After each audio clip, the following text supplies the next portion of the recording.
सूर्योदय होण्याच्या पूर्वीचा 1.5 तासाचा काळ ब्राह्म मुहूर्त की तेव्हा तुम्ही जे वाचाल ते तुमच्या लक्षात राहत असतं. इतका तो चांगला काळ असतो, पण आपण तो झोपेत वाया घालवत असतो. आयुर्वेद हे मेनली कसं काम करतं तर रूट कॉज पर्यंत जाऊन काम करतं. फ्रस्ट्रेटेड होऊन पण कधी कधी आलेले असतात, सगळं ट्राय करून नंतर ते आयुर्वेदाकडे आलेले असतात कधी कधी बघायला गेलं तर. मग तेव्हा जेव्हा त्यांना गुण मिळतो आणि त्यांना वाटतं की अरे हो ह्याने पण मिळून गेला. पिढीला जेव्हा स्त्रिया येतात तेव्हा त्यांच्याकडे इतके वेगवेगळे प्रॉब्लेम्स असतात की प्रत्येक स्त्रीचा प्रॉब्लेम कधीही सेम नाही. 12 वर्षाची मुलगी होती, कुठल्याही लग्नाला गेलं की हिला तोच प्रश्न विचारला जातो की अगं तुझ्या चेहऱ्यावर एवढे पिंपल्स झाले, तू याच्यावर काहीच ट्रीटमेंट का नाही करत आहेस. मला ते ऐकूनच इतकं वाईट वाटलं की 12व्या वर्षाच्या मुलीला कोणी असं कसं विचारू शकतं. असं काहीच नाही की आपण फक्त रासायनिक औषधांवरच डिपेंडंट असलं पाहिजे. शतावरी जसं काम करतं ते स्त्रियांसाठी खूप उत्तम काम करतं. म्हणजे स्त्रीचा एक सखी म्हणून शतावरी असं नक्की म्हटलं जातं आयुर्वेदामध्ये. नमस्कार, आर पार वुमन की बात मध्ये मी मुग्धा गोडबोले पुन्हा एकदा तुम्हा सगळ्यांचं मनपूर्वक स्वागत करते. आयुर्वेद हे खरं तर पुरातन शास्त्र आहे आणि भारताची ती जगाला देण आहे असं म्हटलं जातं. पण वस्तुस्थिती अशी आहे की आपल्याचकडे हे शास्त्र पुन्हा एकदा पाश्चात्य लोकांनी आणलं असंही सांगितलं जातं. कारण आपल्याकडेच गेल्या काही वर्षामध्ये आयुर्वेदाकडे बघण्याचा दृष्टिकोन थोडासा बदलला होता आणि तेवढं हे शास्त्र आपल्याकडे त्याचा प्रचार आणि प्रसार झाला नाही.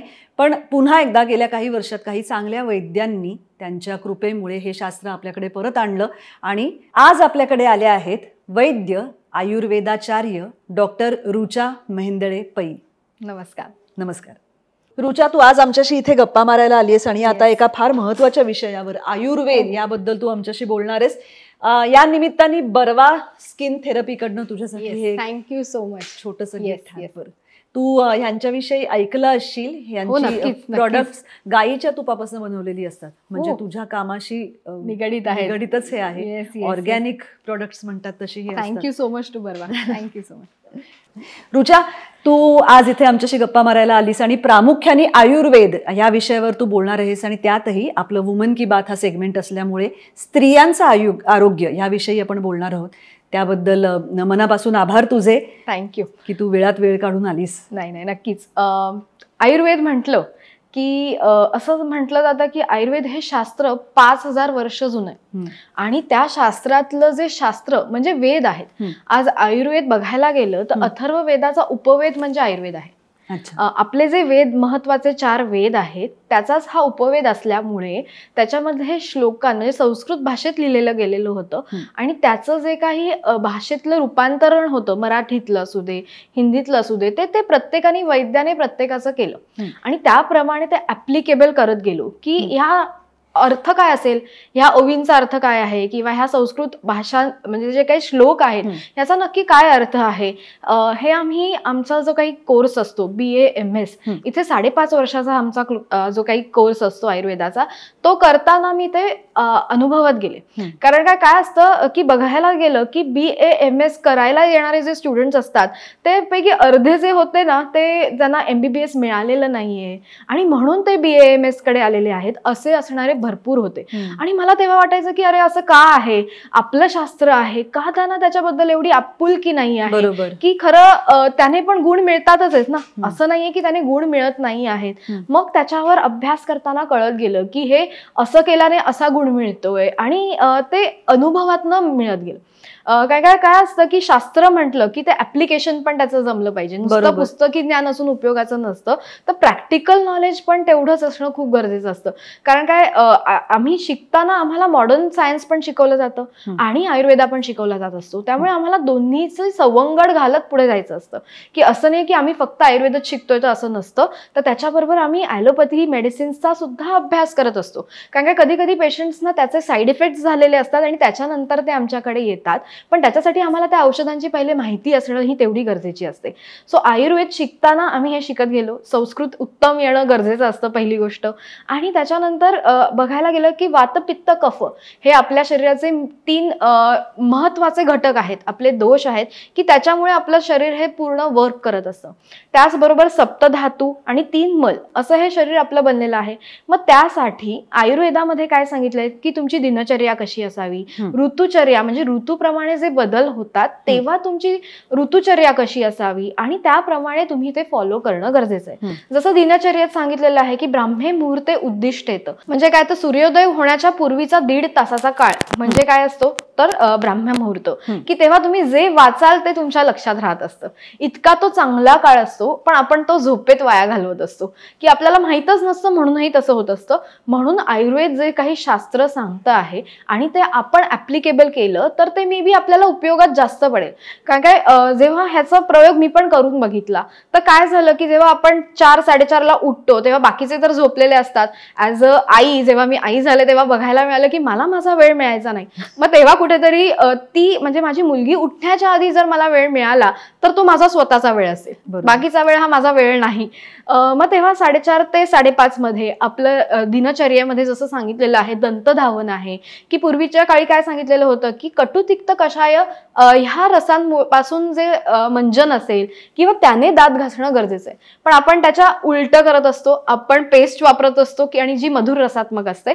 सो तिथे कुठेतरी आयुर्वेद पहिलेच सांगतं की हे चुकतंय तुमचं, बिकॉज आपलं सलायवेशन नीट झालं पाहिजे, त्याच्यासाठी सकाळचं जे काही क्लिनिंग व्हायला पाहिजे हे या रसांनी छान होत असतं. म्हणजे आपल्या आहारामध्ये षटरस असतात, षडरसामध्ये मधुर अम्ल लवण कटु तिक्त कषाय असे 6 रस आहेत आणि आपला आहार एकेकाचा मला अर्थ सांग. हो, मधुर म्हणजे स्वीट येतो, अम्ल म्हणजे की आंबट ज्या गोष्टी असतात त्या, लवण म्हणजे काय तर खारट गोष्टी असतात. आता कटू म्हणजे तिखट गोष्टी येतात आणि तिक्त म्हणजे कडू गोष्टी येत असतात. मधुर अम्ल लवण कटू तिक्त आणि कषाय रस असतो की जो कषाय रस हा नॉर्मली आपल्या आहारात थोडा कमी जात असतो, पण त्या सगळ्या रसांची आपल्या शरीराला एक आहार म्हणून गरज असते. म्हणजे आपल्या प्लेटमध्ये आपण फक्त बघताना पोळी भाजी आहे की नाही हे न बघता आपल्या प्लेटमध्ये हे सगळे 6 रस आहेत का हे आपण पहिले बघणं गरजेचं असतं. कारण काय ते तुमचं बॅलन्स करणार आहे. एक रस वाढलाय शरीरात तरी चालणार नाही आहे. सो तो बॅलन्स करण्यासाठी दुसरा रस वाढवणंही तितकंच गरजेचं असतं. सो आयुर्वेद हे असं आहे की ते तुम्हाला सांगतं की तुमचा आहार कसा असला पाहिजे, पचायला हलका असला पाहिजे आणि कोणी काय अवॉइड करावं, कुठला आजार झाल्यानंतर काय खाऊ नये, पथ्य सांगितलेलं असतं की ते फॉलो करणं गरजेचं आहे. आणि आयुर्वेद हे मेनली कसं काम करतं तर रूट कॉज पर्यंत जाऊन काम करतं. म्हणजे फक्त सिम्प्टोमॅटिक ट्रीटमेंट नाही करत, तर त्याच्यावर काय असतं की तुमच्या शरीरामध्ये काय कारणामुळे वातदोष वाढलाय, तर तो कारण जोपर्यंत आपण नीट शोधत नाही तोपर्यंत आपण ट्रीटमेंट नीट करूच शकत नाही. कारण काय असतं की जेव्हा आपण एखादा डॉक्टरकडे जातो तो फक्त विचारतो काय झालं तुम्हाला, औषधं लिहून देतो आणि म्हणतो की हा ही औषधं घ्या. पण त्यांची हिस्ट्री जाणून घेणं ही खूप महत्वाची आहे की कुठे चुकला हा, काय त्याने चुकीचं खाल्लं, बाहेरचं किती खाल्लंय, रात्रीचं जागरण किती झालेलं आहे, स्ट्रेस किती आहे आयुष्यामध्ये, आणि ह्या गोष्टी इव्हॅल्युएट करता करता त्याचं कारण शोधून आणि त्यानंतर आपण त्याची ट्रीटमेंट करत असतो. सो ह्याच्यामुळे काय होतं तर त्यांच्या शरीराचं जे काही हिलिंग आहे ते फास्ट होण्यासाठी मदत होत असते. आपलं शरीरच असं बनलंय की ते स्वतःहून हील होतंय, पण आपल्याला फक्त त्याला जी प्रोसेस आहे ती आयुर्वेदिक औषधाने ती बूस्ट केली जात असते. सो कारणापर्यंत ते पोचतं. सप्तधातू आहेत आपल्या शरीरामध्ये, तर शेवटच्या धातूपर्यंत औषध जाऊन काम करणं गरजेचं असतं. त्यामुळे कधी कधी लॉंग टर्म पर्यंत आयुर्वेदिक औषधं सुद्धा घ्यावी लागतात. म्हणजे एका दिवसात बरं तर वाटतंय, पण तरी आम्ही पेशंटना सांगतो की तुम्हाला ती लॉंग टर्म पर्यंत घ्यावी लागतात. नाहीतर पेशंट म्हणतात आम्हाला बरं वाटलं आम्ही थांबवतो, तर नाही, तुमचं मुळापासून जायला पाहिजे. परत हा त्रास तुम्हाला नको असेल तर तुम्हाला ते कंटिन्युएशन मध्ये घ्यावं लागतं. सो पेशंट आपले फॉलोअपला येतात, त्यांचे अनुभव आपल्याला वेगवेगळे सांगत असतात आणि त्याच्यानंतर मग कळायला लागतं की आयुर्वेदामध्ये पण तेवढीच शक्ती आहे. म्हणजे औषधांमधली जी शक्ती असते ना ती कळायला लागते की ह्याने गुण हा एवढाच ठामपणे मिळतोय, आम्ही असं सांगू शकतो की हे एक्सपिरियन्सने येतं. जेव्हा मी 10 वर्षाची जी प्रॅक्टिस केली, नाडी परीक्षण आपण जे करतो त्या नाडीप्रमाणे व्यक्तीमध्ये काय चाललंय, त्याला स्ट्रेस असेल तर त्याची नाडी पहिले नीट लागतच नाही. म्हणजे तिथेच कळतं की ह्या व्यक्तीला काहीतरी चांगला स्ट्रेस आहे आणि तो रिलीज होत नाही. म्हणजे बघायला गेलं तर एनर्जी आहे. Energy cannot be created nor be destroyed, आणि ती ट्रान्सफर होते. एका कंडक्टरकडनं दुसऱ्या कंडक्टरकडे ऑलवेज ट्रान्सफर होते. तसेच थॉट्स सुद्धा आहेत. म्हणजे कसं असतं की थॉट्स, माझ्या मनात विचार आलेला आहे, ती एनर्जी जनरेटर झालेली आहे, ती कुठेतरी ट्रान्सफरच होणार आहे. सो त्याच्यासाठी कुठली तरी चांगली मैत्रीण असणं गरजेचं आहे, सखी असणं गरजेचं आहे, की किंवा आपले नातेवाईक असतात त्यांच्याकडे आपण शेअरिंग करणं. मला हा त्रास झालाय, मी तो फेस नीट करेन, पण ती ताकद कुठेतरी बोलल्यानंतर आपल्याला मे बी जास्त चांगली मिळते. जर आपण ती मनात ठेवली, त्याच्यावरच विचार करत राहिलो, अरे कसं करायचं, तर तो तुम्हाला मानसिक त्रास व्हायला लागतो. हळूहळू त्या गोष्टी डिप्रेशन पर्यंत सुद्धा जायला लागतात. कारण काय, कुठेतरी एक्सप्रेशन ऑफ फिलिंग होतच नसतं. सो तेव्हा ती कुठेतरी दबून राहिलेली फिलिंग्स असतात आणि त्याचा कधीतरी स्फोट हा होणारच. म्हणून ते वेळेवर बोलणं किंवा ह्या ज्या गोष्टी असतात त्याही करणं खूप गरजेच्या असतात. सो पेशंट जेव्हा आमच्याकडे पहिले येतात, ओपीडीला येतात, आम्ही नाडी परीक्षा करतो. नाडीमध्ये कळतं की त्याच्या शरीरात वात वाढला आहे, पित्त वाढलेलं आहे का कफ वाढलेला आहे का तिन्ही दोष. कधी कधी पेशंटमध्ये तिन्ही दोष वाढलेले असतात आणि त्यानंतर आम्ही त्यांना विचारतो. कसं, डायबिटीसचा एक माझा पेशंट होता, त्याचा काउंट खूप वाढलेला होता, 350 आणि 450 फास्टिंग आणि पोस्ट लंचचा. सो बघून ते पण घाबरतात की एवढा शुगर काउंट आहे, काय करायचं. ॲलोपॅथिक औषधही त्यांची चालू होती. त्यांना सांगितलं की फक्त ही ट्रीटमेंट तुम्ही 15 दिवस घ्या, पहिले 15 दिवसांनी रिपोर्ट करून परत मला दाखवायला या. तर त्यांचे काउंट्स जे होते ते 150 पर्यंत आलेले होते आणि फास्टिंगचा जो होता तो 115 पर्यंत आलेला होता. आणि ते म्हणाले की मॅडम हे कसं झालं, काय झालं. तर त्यांना मी म्हटलं, बघा तुम्ही स्ट्रेस पहिले रिलीज केलात तुमच्या शरीरातला, तिथेच कुठेतरी बॉडी परत नीट रिकवर व्हायला लागली. कारण काय, तुमच्या शरीराचा ऑरा जो आहे तो क्लिनिंग होणं पण गरजेचं आहे. आपल्या शरीरातली जी सप्तचक्र आहेत तीही नीट हील होणं गरजेची असतात आणि त्यांच्या शरीरातले वात पित्त कफ ह्याच्यावरच मेन आपण औषधं देत असतो. सो ती जेव्हा दिली, त्यांना कळायला लागलं की मॅडम हे 15 दिवसात ते एवढे खुश होते की हे कसं झालं. त्यांना नंतर सांगितलं की नंतरही नियंत्रणात राहायला पाहिजे, म्हणून गोळ्या तर तुम्हाला चालू ठेवाव्या लागतील. कारण काय होतं, पेशंट गोळ्या बंद करतात, सगळ्याच गोळ्या बंद करतात आणि फक्त आहारावर कंट्रोल राहील का असंही विचारतात. तर तेव्हा त्यांना सांगणं काय गरजेचं आहे की तुम्ही कधीतरी तर खाणारच आहात. असं होत नाही की तुम्ही बाहेरचं खाणार नाहीये.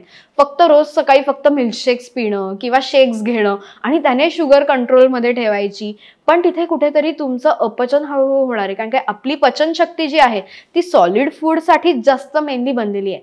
सो त्याला तुम्ही जर वरचेवर फक्त लिक्विड्स देताय तर हळूहळू ते पचन नाही करणार. नंतर जाऊन जेव्हा तुम्ही लिक्विड्स नंतर जेव्हा सॉलिड चालू कराल तर तेवढी बॉडी वेळ घेईल, त्याला पचन जे प्रोसेस असते ती करायला पण ती वेळ घेणार.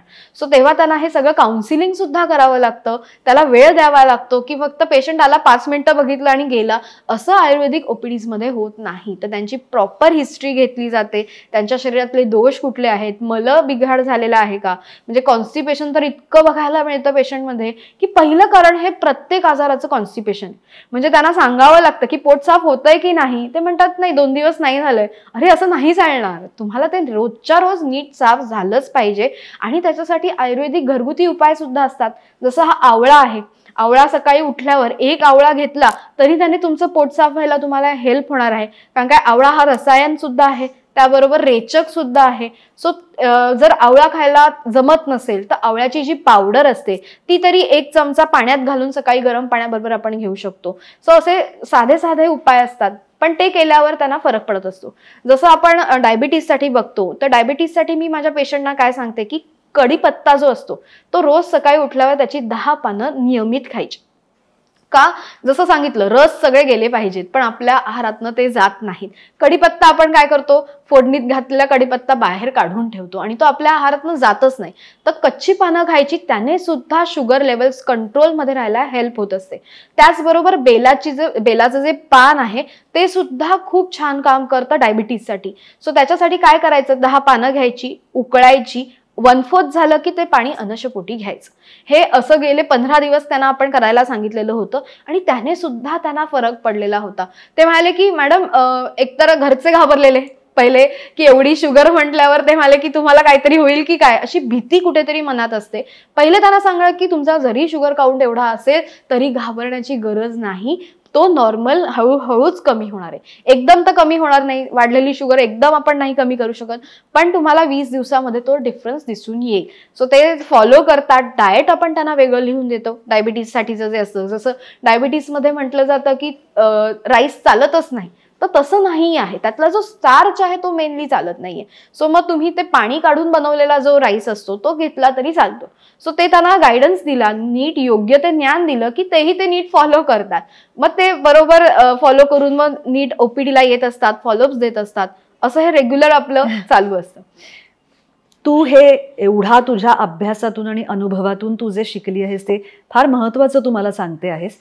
मूळ प्रश्न माझा असा आहे की आयुर्वेद शिकतानाचा किंवा शिकल्यानंतरचा हा तुझा अनुभव आहे, पण तू मुळात आयुर्वेदाकडे कशी गेलीस? म्हणजे तुला डॉक्टर व्हायचं होतं, तुला रुग्णांना बरं करायचं होतं, तर मग आयुर्वेद हीच शाखा तू का निवडलीस? ओके, बिकॉज मी सेकंड जनरेशन होते आयुर्वेदातली, आमच्या घराण्यातली.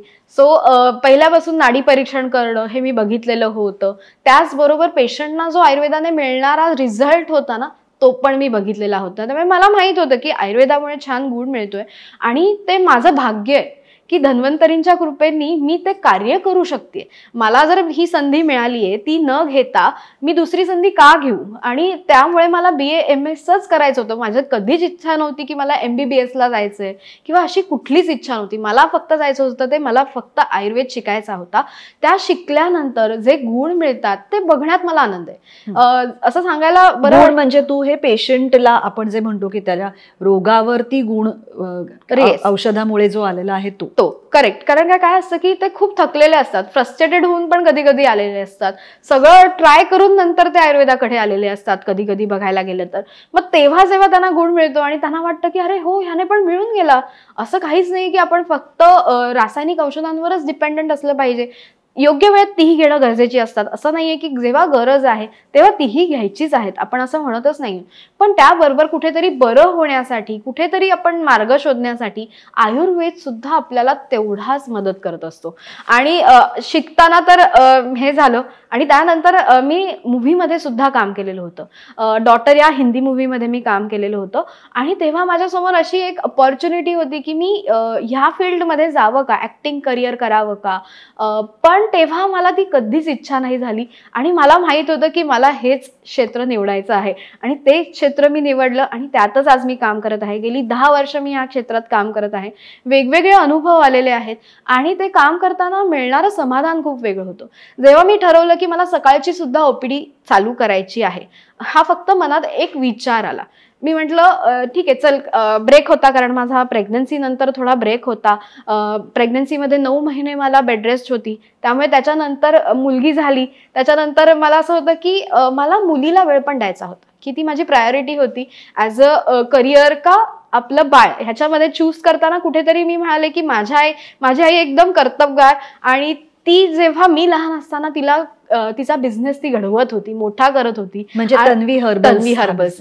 सो तो घडवताना तिला कुठेतरी वेळ मला थोडासा कमी देणं भाग होतं आणि मी त्याची कधी कंप्लेंट नाही केली कारण का तिने आमचं सगळं नीट केलं. आम्हाला तेव्हाही ती त्याच्यातही वेळ द्यायची, पण तिची ती फेज वेगळी होती, घडवण्याची फेज होती. बरोबर. सो तेव्हा मला असं होतं की नाही, माझा हा वेळ मी माझ्या मुलीला देणार. पहिले 3 ते 5 वर्ष मी तिला देणार आहे. एक वेळेसची OPD मी करेन आणि त्यानंतर हळूहळू मी ती वाढवेन. पण ह्याच्यामध्ये कुठेतरी माझ्या नवऱ्याने सुद्धा मला तितकाच सपोर्ट केला. तो म्हणाला रुचा काही हरकत नाही, तू नक्की तुला जसा वेळ हवाय तसा तू घे, तुझ्याप्रमाणे तू प्रॅक्टिस कर, काही हरकत नाही.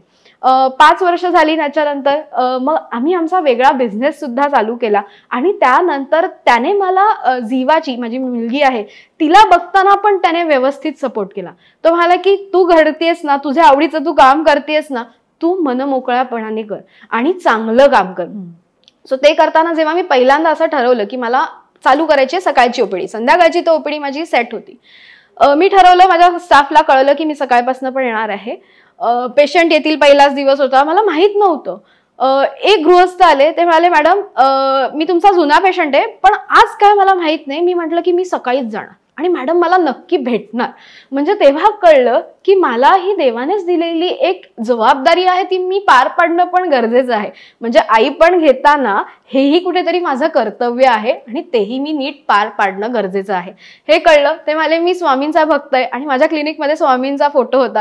ते म्हणाले बघा माझा पहिलाच दिवस होता आणि स्वामींनीच तुम्हाला माझ्याकडे नक्की पाठवलं. असा मला एक कॉन्फिडन्स आला की काही नाही, आपल्या पाठी स्वामी आहेत, आपण फक्त काम करत आता राहायचंय. तेव्हा ते म्हणाले की ते आलेले अहमदनगरवरनं. सो एवढ्या लांबनं ते पेशंट आलेले आणि त्यांनी कुठलीही अपॉइंटमेंट सुद्धा घेतली नव्हती आणि ते सकाळी तुझ्याकडे सकाळच्या वेळात 11 ते 1 ह्या वेळातच आले.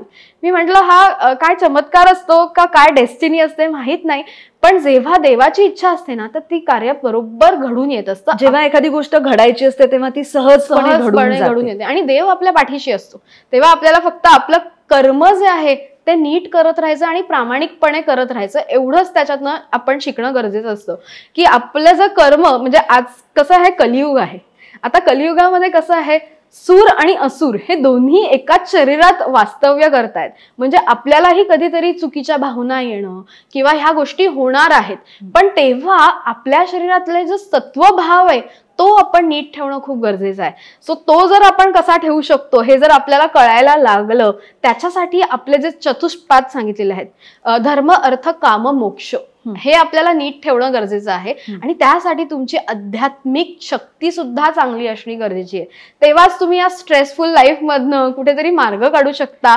पण मग हा अध्यात्माचा अभ्यास सुद्धा आयुर्वेदामुळेच तू शिकलीस? हो, किंवा आयुर्वेदाचा तो भाग आहे? आयुर्वेदाचा भाग आहे. कसं असतं की आम्हाला कर्मज व्याधी सुद्धा सांगितलेल्या आहेत की ज्या व्याधींचं आज काही पेशंट्स असे असतात की त्यांना काहीच गुण मिळत नसतो किंवा त्यांना काहीच रिझल्ट्स मिळत नसतात, तेव्हा कुठेतरी त्यांचं पूर्वजन्मीचं कर्म सुद्धा ते असतं की त्यांना त्याचा आपण म्हणतो ना की आज असं मी म्हणणं मे बी ते थोडं वेगळं वाटेल ॲज अ डॉक्टर मी बोलताना, पण कुठेतरी आम्ही त्याचा एक्सपिरियन्स सुद्धा घेतलेलं असतं. कारण काय ऑपरेशन थिएटरमध्ये किंवा पेशंटना ट्रीट करताना शेवटी जे असतं ते वरच्या परमात्म्याच्या हातात असतं. कारण काय शेवटी तोच ते घडवून आणत असतो. सो त्याच्यामध्ये कुठेतरी मंत्रचिकित्सा येते. त्याचबरोबर आपण म्हणतो की कर्मज व्याधी असतील तर त्याच्यासाठी काय ट्रीटमेंट करणं गरजेचं आहे ते सुद्धा बघणं गरजेचं असतं. आणि त्यासाठी ट्रीटमेंट करताना त्यांना आपण एवढंच सांगतो की नामस्मरण करत राहा, हे आपण त्यांना सांगतो. कारण काय मी ताई कर्वे यांची भक्त आहे, त्यांच्याशी कृष्ण बोलायचा. सो त्यांच्याबरोबर त्यांनी आम्हाला एकच सांगितलेलं होतं की देवानी कुठेही असं सांगितलेलं नाहीये की मला फुल वाहा, देवानी मला सांगितलेलं नाहीये की मला रोज येऊन काहीतरी प्रसाद दाखवा.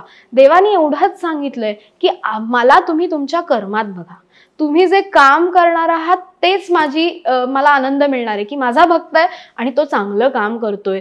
म्हणजे वेळा पाळणं किंवा तुम्ही आई वडिलांचा रिस्पेक्ट ठेवणं हे तुम्ही करणं गरजेचं आहे. आणि ते न विसरता नित्यनियमाची जी कामं आहेत आपण ती करत राहायची आहे. त्याचं कुठलंही फळ काय आहे ह्याची अपेक्षा न ठेवता ते काम जेव्हा आपण करतो तेव्हा आपण चांगलं काम करतोय तर चांगलं फळ मिळणारच आहे. फक्त तो काय सांगतोय की तुम्ही त्याची अपेक्षा कुठेही ठेवू नका, तुम्ही तुमचं काम फक्त नीट करत राहा, एवढंच तो सांगत असतो. सो ते करताना आई वडिलांचा रिस्पेक्ट ठेवणं, आपलं काम नीट करणं हे लहानपणापासून मी ऐकत आलेले होते. आणि म्हणून मला असं वाटायचं की रोज देवळात जायला पाहिजे का. आता असं कुठेही मला फिलिंग कधीच आलं नाही, कारण मला माहिती आहे की मी चांगलं काम करतेय, मी पेशंटना सेवा भावाने काम करतेय. सो तीच माझी देवाला दिलेली एक सेवा आहे की त्यानेच मी म्हणते की म्हणून मग असं वाटायला लागलं की ठीक आहे, हे क्षेत्रच मला योग्य वाटतं माझ्यासाठी आणि त्यातनं मिळणारा आनंद हा वेगळा होता. सो ते करता करता आज मला जाणवलं की आयुर्वेद हा वेगळा आहे, आयुर्वेदाला पुढे पण नेऊन आपल्याला न्यायचं आहे. तर मग आजच्या जनरेशनला आयुर्वेदाचं महत्त्व पण पटवून देता आलं पाहिजे. आयुर्वेद हा खरं तर आपल्याकडून जगाकडे गेलेला आहे असं आपण सगळे वाचतो, आपल्याला हे माहिती आहे. तरीही मधल्या एका काळात काही प्रमाणात त्याच्यावरचा पेशंट्सचा विश्वास कमी झाला होता असं म्हणण्यापेक्षा ॲलोपॅथीकडे जास्त वळले होते. तर ह्याचं काय कारण असावं असं तुला वाटतं? ॲलोपॅथीमध्ये कसं इन्स्टंट रिझल्ट मिळतात. आज गोळी घेतली की लगेच बरं वाटतं, पण त्याच्यामध्ये रिलीफ मिळाल्यावर त्यांना वाटतं की आपला आजार झाला बरा. तसं नसतं. तर त्याच्यामध्ये काय असतं की फक्त सिम्प्टोमॅटिक ट्रीटमेंट केली जात असे, जसं सर्दी खोकला झालाय, सर्दी कमी होणं एवढंच त्याच्यात होतं. म्हणजे तेवढ्यापुरतं औषध देऊन ती दाबली जात असते. पण आपण आयुर्वेद काय करताय तर मुळापासून काम करतोय, म्हणून तेव्हा ते काळाप्रमाणे तेव्हा त्यांनी ते घेतलं, काही चूक नाही आहे त्याच्यात, कारण का तेव्हा त्यांना ते वाटलं, योग्य वाटलं. पण आज जेव्हा कळायला लागलं की त्याचे रासायनिक औषधांचे साईड इफेक्ट सुद्धा असतात, तेव्हा कुठेतरी त्यांना पटायला लागलं की नाही बाबा, आयुर्वेद पण महत्वाचं आहे. कारण का त्याला तेवढे बघायला गेलं तर साईड इफेक्ट्स नसतात, कारण काय हर्ब्स पासून बनवलेली औषधं असतात. त्यामुळे साधे सुधे म्हणजे एखादं उष्ण पडू शकतं किंवा इथपर्यंत ते सीमित असतात, पण त्याच्याहून जास्त नसतात. सो त्यामुळे मग आयुर्वेदामध्ये त्यांना असं वाटायला लागलं की आता आयुर्वेदाने पण बरं होतं. आणि मग साध्या सर्दी खोकल्यासाठी तर आपण आयुर्वेद घेऊच शकतो, की जसं आपण लहानपणी आपली आई पण आपल्याला द्यायची, की गोळ्या द्यायची, की सुंठ, गूळ आणि हळद ह्याची छोटी गोळी बनवून आपल्याला आई द्यायची.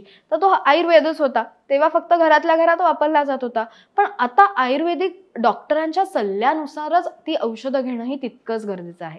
ना की फक्त आपण घरगुती आहे म्हणून आपण करत राहतोय आणि त्याचाही कुठेतरी दुष्परिणाम होऊ शकतो. म्हणून त्यांनी ते एखाद्या वैद्याच्या सल्ल्यानेच घेणं गरजेचं असतं. म्हणून आता लोक, असं मला वाटत नाही की आयुर्वेद घेत नाही. आज आयुर्वेद घेणारी भरपूर लोक आहेत आणि आज आता त्यांना कळल्यानंतर त्यांना ते समजलंय की आयुर्वेद ही आपलं शास्त्र असल्यामुळे आपल्याला इझिली ते आपल्या रूट्स मधलं आहे. सो ते आपल्याला इझिली इफेक्टही तेवढंच छान देत आहे. तू म्हणालीस तसं गुण दिसायला लागल्यानंतर त्याच्याकडे वळतात लोक जास्त. एक थोडा त्याचा असाही प्रॉब्लेम असतो की आयुर्वेदिक औषधं ही खूप मोठ्या प्रमाणावर काढा किंवा ते घेण्याच्या पद्धती वेगळ्या, त्याच्यात सोपं नसतं. म्हणजे ती औषधं रेग्युलरली घेणं, तुम्ही प्रवास करत असलात तर घेणं हे तितकं सोपं नसतं. म्हणून सुद्धा एक सोय म्हणून कुठेतरी लोक ॲलोपॅथीकडे वळले असावेत का? बरोबर आहे. त्यामुळे तर ते वळलेच होते आणि त्यांना त्याचं गुणही मिळत होता. असं नाही की रासायनिक औषधांचा गुण नाही, असं कुठेच नाही. तेही ते गुण देतच असतात, बरं वाटत असतं आपल्याला.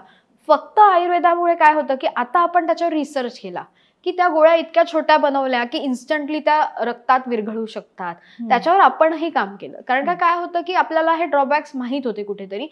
खरंच काढे घेणं आपण ते सगळीकडे घेऊन नाही फिरू शकत किंवा प्रवासात आपण नाही घेऊन जाऊ शकत. मग त्यासाठी आपण त्याच्यावर रिसर्च केला आणि आज जी गोळी आपण तयार केलेली आहे तन्वीमध्ये, ती एकदम मसुरे इतकी छोटी गोळी असते. म्हणजे तन्वी हर्बल्सच्या ज्या गोळ्या असतात त्याच्यामध्ये. सो ती गोळी आहे की ती सत्व पद्धतीने बनवलेली असते, त्यामुळे इन्स्टंटली ती रक्तात विरघळत असते आणि त्यामुळे पेशंटना डोकं दुखतंय म्हटल्यावर गोळी घेतली की लगेच बरं वाटतं. म्हणजे जो रासायनिक औषधांमुळे मिळणारा जो गुण होता तो आज त्यांना आयुर्वेदामुळे पण मिळत आहे. इन्स्टंट रिझल्ट मिळत आहे. फक्त आपण त्यांना सांगतो की ते लॉंग टर्म पर्यंत घ्यायला पाहिजे. का तर पुढचे सप्तधातू जसे आहेत तर त्या शेवटच्या धातूपर्यंत सुद्धा ते औषध काम केलं पाहिजे. म्हणजे आज जो आहार मी सेवन करेन त्यापासून पहिला रस धातू तयार होईल, दुसऱ्या दिवशी रक्त धातू तयार होईल, मग त्यापासून रक्त, मांस, मेद, अस्थि, मज्जा आणि शुक्र धातू पर्यंत जाऊन ते काम केलं पाहिजे औषधाने. म्हणून आपण त्यांना सांगत असतो की हे लॉंग टर्म पर्यंत घ्यावं लागतं. पण त्यांना त्याच्यानंतर इतकी ताकद वाटते, थकवा निघून गेलेला असतात, निगेटिव्ह थॉट्स येणं कमी होतं, बिकॉज हे त्यांच्यामध्ये आलेले हे चेंजेस असतात. शतावरी जसं काम करतं ते स्त्रियांसाठी खूप उत्तम काम करतं. म्हणजे स्त्रीचा एक सखी म्हणून शतावरी असं नक्की म्हटलं जातं आयुर्वेदामध्ये. हो. कारण आम्हाला शतावरी म्हणजे फक्त बाळणपणाच्या दिवसांमध्ये किंवा त्याच्या आधी नंतर घेण्याचं तेव्हा तर दिलं जातच, पण अगदी 12व्या वर्षानंतर सुद्धा मुलींना द्यायला काहीही हरकत नसते. सो आपण त्यांना का सांगतो की आपल्या युट्रसची ताकद चांगली राहिली पाहिजे. सो त्याच्यासाठी शतावरी हे काम करत असतं आणि आपला हॉर्मोनल इम्बॅलन्स कंट्रोलमध्ये राहणं गरजेचं आहे. कारण काय आपलं शरीर हे सगळं हॉर्मोन्सवर चालतंय. सो हॉर्मोन्स नीट नसतील तरीही आपल्याला त्रास होणार आहे. सो तुमच्या शरीरात कुठल्या हॉर्मोनची बिघाड झालेली आहे, कमतरता आहे का, वाढलेलं आहे, हे बघून त्याप्रमाणे आपण ट्रीटमेंट देत असतो. सो स्त्रियांमध्ये अनेक प्रॉब्लेम्स असतात. आज ओपीडीला जेव्हा स्त्रिया येतात तेव्हा त्यांच्याकडे इतके वेगवेगळे प्रॉब्लेम्स असतात की प्रत्येक स्त्रीचा प्रॉब्लेम कधीही सेम नाही. प्रत्येक स्त्रीचा प्रॉब्लेम हा वेगळा येतो. ती म्हणते एकीला पाळी खूप जात असतं, अंगावरनं जात असतं, एकीला होत असतं व्हाईट डिस्चार्ज होत असतो, श्वेतप्रदर होत असतो, एकीला हेअरफॉल खूप होत असतो. सो असे वेगवेगळे आजार घेऊन स्त्रिया आपल्याकडे येत असतात. स्त्रियांना बघताना कुठेतरी त्यांना इमोशनली खूप डॅमेज झालेले असतात कधी. कारण मला असं वाटतं किंवा मला जे काही मी थोडंफार ऐकते वाचते त्याप्रमाणे हॉर्मोनल चेंजेस होतात, त्यानुसार त्याचा थोडाफार परिणाम आपल्या भावनांवरही होत असतो. म्हणजे ते शारीरिक फक्त नाही राहत दुखणं, ते हळूहळू मानसिक भावनिक सुद्धा होत जातं. मेनोपॉज मध्येच बघायला गेलो तर तेव्हा स्त्रियांना मूड स्विंग्स येत असतात आणि कधी रडायला येतं, कधी हसायला येतं आणि तेव्हा त्यांना कळत नसतं की आपल्याबरोबर नक्की होतंय काय. तर त्यांच्या शरीरातले जे काही फेमिनाईन हॉर्मोन्स आहेत ते हळूहळू कुठेतरी कमी व्हायला लागलेले असतात.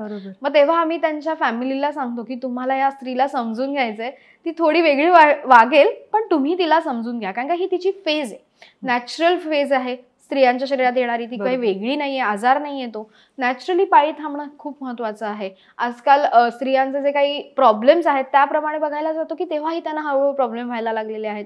हेवी ब्लिडिंग होणं, मग पिशवी काढून टाकावी लागते, फायब्रॉइड्स असतात किंवा हे सगळे प्रॉब्लेम्स त्यांना होत असतात. सो त्याच्यासाठी कुठेतरी हॉर्मोन्स हे सगळं कारण आहे. सो पण एकूणच आता हल्ली स्त्रियांची ही सगळी दुखणी खूप वाढली आहे. हो, म्हणजे आता तू म्हणालीस तसं पाळी ही खूप लवकर येते, खूप लवकर जाते. मधल्या काळातले सुद्धा म्हणजे त्या 30 वर्षांच्या काळात सुद्धा खूप वेगवेगळ्या प्रकारचे आजार स्त्रियांना होत असतात. कदाचित असंही असेल की आता सोशल मीडियामुळे ते खूप जास्त आपल्यापर्यंत पोहोचतात. पूर्वीही कदाचित हे सगळं होत असेल पण ते आपल्यापर्यंत तितकं पोहोचत नसेल. पण हा जो सगळा स्त्रियांना प्रत्येक टप्प्यावर एक जी सतत शारीरिक झुंज द्यावी लागते ना, तर त्याच्यावर आयुर्वेद काय काम करू शकतं? खरं, आयुर्वेद काय म्हणतं की आता स्त्रियांना हॉर्मोनल इम्बॅलन्स का होईल, पहिले कारण शोधणं गरजेचं आहे. तर पहिले तिचा लाईफस्टाईल मध्ये काय चेंज झालाय, तिचा आहार काय बदललेला आहे हे पहिले बघणं गरजेचं आहे. आज जर स्त्री रात्री खूप जागरण करत आहे, तिची शिफ्ट आहे रात्रीची, तर तिचं जागरण हे होणारच आहे. सो तेव्हा तिच्या शरीरात हॉर्मोनल इम्बॅलन्स हा ऑटोमॅटिक व्हायला चालू होणार आहे. बिकॉज तिला जेव्हा झोपण्याची गरज होती, तिला रेस्ट घेण्याची गरज होती, त्या काळात तिने ती रेस्ट घेतलेली नाहीये आणि त्यामुळेही तिचा हॉर्मोनल इम्बॅलन्स होणार आहे. त्याचप्रमाणे जंक फूड किती आहारात घेतलं जात आहे त्याच्यावर सुद्धा ते डिपेंडंट असतं आणि त्यामुळे सुद्धा मुलींमध्ये कुठेतरी हॉर्मोनल इम्बॅलन्स दिसायला लागलेला आहे. कारण काय बघायला गेलं तर आधीच्या जनरेशनमध्ये PCOD किंवा PCOS याचं प्रमाण कधी बघायलाच मिळालं नव्हतं, पण आजच्या जनरेशनमध्ये तो आहे, प्रॉब्लेम मोठ्या प्रमाणात वाढलेला आहे. पाळी अनियमित यायला लागते, वजन वाढायला लागतं, हिरसुटिझम होत असतो, चेहऱ्यावर केस यायला लागलेले असतात आणि इन्सुलिन रेझिस्टन्स सुद्धा व्हायला लागलेला असतो. सो पहिले कुठेतरी इन्सुलिन रेझिस्टन्स हे पहिले त्याचं कारण असतं. सो इन्सुलिन रेझिस्टन्स कधी आपल्या शरीरात घडून येतो, तर इन्सुलिन हे सुद्धा एक हॉर्मोन आहे. सो पॅनक्रियासकडनं ते सिक्रेट केलं जात असतं. सो कधी होतं की आपण जेव्हा आहाराच्या वेळा आपल्या पाळत नाही, म्हणजे आज मी 1 वाजता जेवले, उद्या मी 2 वाजता जेवते, परवा मी 3 वाजता जेवते. काम आहे, बरोबर आहे, कारण का काम करताना आपल्याला वेळा लक्षात राहत नाही, पण तरीही त्या वेळा लक्षात ठेवून त्या वेळेतच जेवणं हे खूप महत्वाचं असतं. आणि जेव्हा त्यांना कळतं की आपली लाईफस्टाईल ही खूप महत्वाची आहे, आपण हे जरी करेक्ट केलं तरी आपल्याला जास्त औषधं घ्यावी लागणार नाही, मग त्यांना कळतं की ह्याच्यात आपलाच बेनिफिट आहे कुठेतरी, आणि मग त्या करतात सुद्धा. म्हणजे आजकालच्या मुली तेवढ्याच मला करताना सुद्धा दिसतात. तर असे काही उपाय असतात का की जे लॉंग टर्म स्त्रियांनी करावेत, ज्याचा एक त्यांना जनरली शरीराला फायदा होतो? नक्कीच. एक तर त्यांनी स्ट्रेस फ्री पहिले राहिलं पाहिजे, कुठलाही स्ट्रेस न घेणं, ह्याच्यासाठी त्यांनी कुठेतरी मेडिटेशन करणं ही तितकंच गरजेचं असतं की त्यांनी हे हळूहळू करणं गरजेचं आहे. दिवसातला 10 मिनिटाचा वेळ तरी त्यांनी स्वतःसाठी काढणं गरजेचं आहे. त्याचबरोबर कुठेतरी सकाळी उठल्यावर त्यांनी सूर्यनमस्कार घालणं गरजेचं असतं की सकाळी उठल्यावर पहिले 4 सूर्यनमस्कारापासून चालू करायचं, पुढे जाऊन त्या 12 पर्यंत करू शकतात. काही माझे पेशंट्स आहेत की जे आता 100 सूर्यनमस्कार सुद्धा सकाळी घालतात, त्यांनी सुद्धा त्यांना PCOD साठी खूप सुंदर रिझल्ट मिळत असतात. कुठलंही औषध न घेताही त्यांचे परत त्यांना हेल्प होत असते. कारण काय सूर्यनमस्कार करताना आपल्या शरीराची प्रत्येक अशी पोझिशन होते की ती घडणं गरजेची. ओटीपोटावर प्रेशर येणं किंवा एखादं प्रत्येक हालचाल आपल्या शरीराची होत असते आणि ओटीपोटावर प्रेशर आल्यावर हॉर्मोन सिक्रीट होणार आहे, जे ओव्हरीज मधनं हॉर्मोन सिक्रीट होत आहे ते नीट सिक्रीट व्हायला त्याच्यातनं कुठेतरी मदत होत असते. सो त्यांना ते रेग्युलर करणं गरजेचं आहे. त्याचबरोबर मुली आवळा असतो तो सकाळी उठल्यावर 1 आवळा खाऊ शकतात किंवा आवळ्याची जी पावडर आहे ती पाण्यात घालून घेऊ शकतात. त्याचबरोबर हे असं कायमचं आपण करत राहिलो तरी चालू शकतं? नॉर्मली 15 दिवस करायचं, मग एक छोटा ब्रेक घ्यायचा, मग परत त्या करू शकतात. कारण काय, सातम्य होऊन कुठलीही गोष्ट चालत नाही. आयुर्वेद सातम्य म्हणजे जसं आईचं दूध हे आपल्याला लहानपणापासून सातम्य, अगदी बाळ असल्यापासून आपल्याला ते सातम्य असतं. त्याचप्रमाणे ते युज टू झाल्यावर मग ते हळूहळू औषध आहे कारण ते शेवटी. सो त्याने पुढच्या वेळेस आपल्याला परत गुण दिला पाहिजे म्हणून कुठेतरी तो एक ब्रेक घ्यायचा आणि परत ते चालू करायचं असतं. सो ही प्रोसेस असते. तर ते एकदम कंटिन्युएशन मध्ये रोजच न घेता कुठेतरी त्या मुलींनी त्याच्यामध्ये ब्रेक घेऊन परत त्या करू शकतात. त्यांनी त्यांना चांगला गुण मिळत असतो. आणि त्याचबरोबर स्क्वॉट्स मारणं पण आम्ही सांगतो की उठा बशा करणं, 20 उठा बशा तरी रोज करायच्या, की त्याने तुमच्या शरीराला पाळी येण्यासाठी हेल्प नक्की होत असते. सो हे कुठे कुठे हे असतात की जे अगदी साधे साधे उपाय आहेत, कुठल्याही वैद्याला न विचारता आपण करू शकू असे हे उपाय असतात.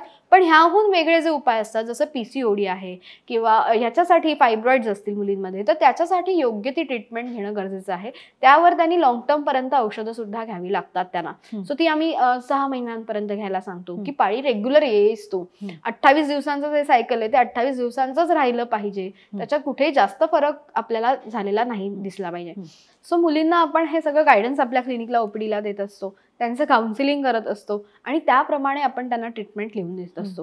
की स्त्री म्हटलं की अनेक प्रॉब्लेम्स स्त्रियांचे ते सॉल्व्ह पण करणं गरजेचं असतं, की कुठेतरी त्यांना काउन्सिलिंगची गरज असते, की फक्त माझ्याशी कोणीतरी बोलावं, एवढाच त्यांचा एक इश्यू असतो की माझ्याशी कोणीतरी बोललं ना तरी मला बरं वाटणार आहे. म्हणून त्या येऊन सांगतात. कधी कधी असेच सुद्धा फक्त पेशंटचे आमच्याशी बोलण्यासाठी पण फक्त फोन येतात की मॅडम आज असं असं झालंय, काय करू, असेही फोन आम्हाला येत असतात. पण आम्हाला त्यातनं कुठेतरी आनंद आहे की आम्ही त्यांना काहीतरी हेल्प करू शकतोय, आम्ही त्यांच्या प्रॉब्लेम्समध्ये त्यांना साथ देऊ शकतोय, एवढीच आम्हालाही त्याच्यात मिळणारा तो आनंद असतो. तुझ्या माझा स्वतःचा असा अनुभव आहे की मी जेव्हा एकदा एका आयुर्वेदिक वैद्यांकडे गेले होते तेव्हा ते जवळजवळ 1.5 तास माझ्याशी शांतपणे बोलत होते. अच्छा. हो. आणि मला ते फार बरं वाटलं होतं, कारण त्याच्या आधी 1-2दा असं झालं होतं की मी अशाच तात्पुरत्या काहीतरी कारणासाठी जेव्हा डॉक्टरकडे गेले तेव्हा त्यांनी ऐकून तिथल्या तिथे मला काहीतरी गोळ्या दिल्या होत्या, पुढचा पेशंट आला होता. मला तेच इतकं बरं वाटलं होतं की त्यांनी माझ्याशी शांतपणे 1-1.5 तास एकूण कशी असते बाळा तुझी लाईफस्टाईल आणि तू सकाळी किती वाजता उठतेस वगैरे सगळं ते माझ्याशी बोलले. आणि त्यांनी मला एक बेसिक गाईडलाईन दिली होती, म्हणजे काय खा, काय खाऊ नको, तुझ्या प्रकृतीला काय चांगलं आहे, ह्या 4 गोष्टी तू आयुष्यभर कमी खाल्ल्यास तर बरं होईल, एखादा अगदीच वेळ आली तर मग हे खा. म्हणजे मला ना भेळ खायला भयंकर आवडायचं. भयंकर. तर महिन्यात एक दिवस एकदाच फक्त खायची, त्याच्यात चिंच गुळ आणि जे काही असतं ते रोज तू खाऊ नकोस, किंवा लसूण रोज खाऊ नकोस, तुझी पित्त प्रकृती आहे. तर ते ज्या शांतपणे माझ्याशी बोलले किंवा त्यांनी मला तो जो वेळ दिला त्यांनी मला बरं वाटलं होतं असं मला वाटतं. म्हणतात ना, फक्त डॉक्टरांना कधी कधी भेटून सुद्धा बरं वाटतं. असंच असतं की त्यांनी बोलणं, त्यांचं बोलणं कसं आहे हे पण खूप मॅटर करतं. जसं तू म्हणालीस की पित्त प्रकृतीचे व्यक्ती असतात त्यांना शेंगदाणा खाल्लं की त्रास होतो, मेथी, आलं लसूण पेस्ट, ज्या उग्र वस्तू असतात त्या खाल्ल्यावर सुद्धा त्यांना त्रास होत असतो. तसं मिरी आहे, मिरी खाल्ली की त्यांचं दुसऱ्या दिवशी डोकं दुखतं. आणि जेव्हा आम्ही OPDला हे बघतो, प्रत्येक पेशंट वेगळा आहे. सो प्रत्येकालाच ह्याने त्रास होईल का, तर त्याचं उत्तर नाही. पण ज्याला होतो त्यालाच ते कळतं, ज्याचं डोकं दुखतं त्यालाच ते कळतं. मग तो म्हणतो की ते डोकं दुखण्यापेक्षा मी हे न खाल्लेलं परवडेल मला, असं कुठेतरी ते असतं. ज्यांच्या शरीरात वात वाढलेला आहे त्यांना आम्ही सांगतो की वांग नाही जास्त खायचं. वांग, गवार, पावटा, इडली, गोष्टी ज्याला आपण म्हणतो त्या थोड्या कमी खायला पाहिजेत. त्याचप्रमाणे केळं, सीताफळ, लोणचं, पापड, दही हे सुद्धा थोड्याफार प्रमाणात आपण कुठेतरी वर्ज करणं गरजेचं आहे. आणि पेशंटना एक वाटतं की आयुर्वेदिक औषधं घ्यायची म्हणजे त्याच्याबरोबर खूप मोठी लिस्ट असणार आहे पथ्याची. सो तसंही नसतं. सो त्यांना त्यांच्या प्रकृतीप्रमाणेच सांगितलं जातं की तुम्ही हे खाऊ नका. असं नाही की प्रत्येक गोष्ट प्रत्येकानेच अवॉइड करायला पाहिजे, तर तसं ते नसतं. तर त्याने त्याच्या प्रकृतीप्रमाणेच ते ठरवणं गरजेचं असतं. जेव्हा आपल्याला समजतं की आता आपण म्हणतो की एखादा स्किन डिसीज आहे तर त्याच्यामध्ये कुठेतरी आपल्या शरीरातला कफदोष हा बिघडलेला असतो. जशी एक माझी पेशंट होती, सोरायसिसची पेशंट होती, आणि तिला पूर्ण शरीरावर फ्लेक्स होते, सगळ्या शरीरावर पॅचेस होते सोरायसिसचे. आणि ती 2 ते 3 वर्ष ट्रीटमेंट घेत होती. तिचे मिस्टर मला दादरची जी आपली OPD आहे तिथे येऊन भेटायचे, मला विचारायचे मॅडम तिला मी घेऊन येणार आहे. पण तिला घेऊन येण्याच्या आधी मला एक सांगायचे की तिला घेऊन आलं की तिच्या अंगावरचे सगळे फ्लेक्स खाली पडतात. तर ते मला थोडं म्हणून मला वाटतंय की मी घेऊन येऊ की नको. म्हटलं तुम्ही काही काळजी करू नका, तुम्ही नक्की तिला घेऊन या, त्याचं काही तुम्ही टेन्शन घेऊ नका, तुम्ही फक्त घेऊन या, मी तिला ट्रीटमेंट देईन, आपण बघूयात ना. तर ते म्हणाले की मॅडम नाही, आम्ही खूप ठिकाणी ट्रीटमेंट घेऊन आता कंटाळलोय, प्रत्येक जण सांगतो की तुम्हाला बरं वाटेल बरं वाटेल, पण तिला बरं काही वाटत नाही. मग अशा वेळेस आपण त्यांना सांगितलं की तुम्ही ते नक्की ठरवा, तुम्ही या, आपण बघूयात काय करायचं, आपण बघूयात. त्यांच्या ज्या मिसेस होत्या त्या माझ्याकडे दादरला आलेल्या होत्या ओपीडीला. त्यांना मी त्यांची नाडी परीक्षण केलं, योग्य तो आहार त्याच्याबरोबर काय खायचा नाही खायचा हे लिहून दिलं आणि त्यांना सांगितलं की हे बघा 15 दिवस पहिले तुम्ही चालू करा, 15 दिवसात काय फरक पडतो तेवढं तुम्ही मला फक्त पहिले सांगा, मग आपण पुढे ठरवूयात की कसं करायचं काय करायचं, आपण ते 15 दिवसानंतर ठरवूयात. असं करून ती पेशंट घरी गेली. 15 दिवसानंतर ती पेशंट माझ्याकडे परत आली. सो तेव्हा ती म्हणाली की मॅडम माझ्या शरीरावरचं जे काही फ्लेक्स पडणं होतं ते आता पूर्ण थांबलंय. सो तिला मी म्हटलं की बघ, सोरायसिस हा आजार कसा आहे, एक तर तो ऑटो इम्युन डिसीज आहे आणि सायकोसोमॅटिक सुद्धा आहे, की म्हणजे तुम्ही स्ट्रेस घेणं याच्यामुळे पण कुठेतरी होत असतं आणि तो पूर्ण शरीरातनं टॉक्झिन्स नीट बाहेर पडणं ही त्याची गरज होती. जर ते शरीरात साठलेले आहेत तर ते स्किन वाटेसारखे बाहेर पडत राहणार आहेत. सो त्याच्यासाठी आपण तिला हे सांगितलं की बघ, तुझा आहार चुकला की तुला ह्याचा परत त्रास होऊ शकतो. सो तिला काय सांगितलं, आज हे तुझं लवकर बरं होतंय, पण आता पुढे तुला आहार कसा घ्यायचा हे मी सांगणार आणि ते तू नक्की फॉलो करायचंस. म्हणजे नुसतं बरं वाटून चालत नाही, तर त्याच्या पुढची पण काळजी घेणं, ते कसं टिकवून ठेवायचं, हा त्रास आपल्याला परत कसा नाही झाला पाहिजे, हे काम वैद्यांचं असतं. सो वैद्य ते करत असतात, आम्ही डॉक्टर्स त्याच्यासाठी म्हणजे काय म्हणतात रिस्पॉन्सिबल असतो की आम्ही हे आमची जबाबदारी आहे की त्या पेशंटला ह्याचं नीट गायडन्स करणं आणि आम्ही हे करत असतो. सो ती इतकी खुश झाली की तिच्या सगळ्या फॅमिलीला नंतर एक एक माझ्याकडे यायला लागले. ते म्हणाले की मॅडम माझी आई सगळ्यात खुश आहे. ती म्हणाली की मॅडम पण तेवढ्याच खुश आहेत, कारण का त्यांनीही तेवढ्या प्रेमाने माझी ट्रीटमेंट केलेली होती. आणि ती म्हणाली की सोरायसिस होण्याच्या आधीचा कॉन्फिडन्स आणि आज बरं वाटल्याचा कॉन्फिडन्स ह्याच्यात सुद्धा फरक आहे. मी आज जास्त कॉन्फिडंट आहे. मी ऍक्च्युली तेच तुला विचारणार होते. एखाद्या आजारामुळे किंवा अशा प्रकारच्या कुठल्या तरी एखाद्या प्रॉब्लेममुळे कॉन्फिडन्स जाणं हे बायकांच्या बाबतीत खूप जास्त होतं. बरोबर. म्हणजे केस गळतायत, कदाचित पुरुषांनी काही प्रमाणात ते जेनेटिक असतं म्हण किंवा ते गृहीत धरलेलं असतं, पण बाईचा कॉन्फिडन्स जातो. स्किन, साध्या पिंपल्स आले तरुण मुलींचा कॉन्फिडन्स जातो. पाळीच्या सगळ्या प्रॉब्लेम्समुळे प्रवास करताना बायकांना मुलींना त्याचा त्रास होत असतो, त्यामुळे ते करूच नाही असं वाटतं. टाळण्याकडे एक वृत्ती वाढायला लागते. त्यामुळे ह्या सगळ्या गोष्टींच्या ट्रीटमेंट्सची बायकांना जास्त गरज असते. बरोबर आहे. कारण त्यांनी त्यांच्या मुळात कॉन्फिडन्सवरच एक घाला घातला जातो.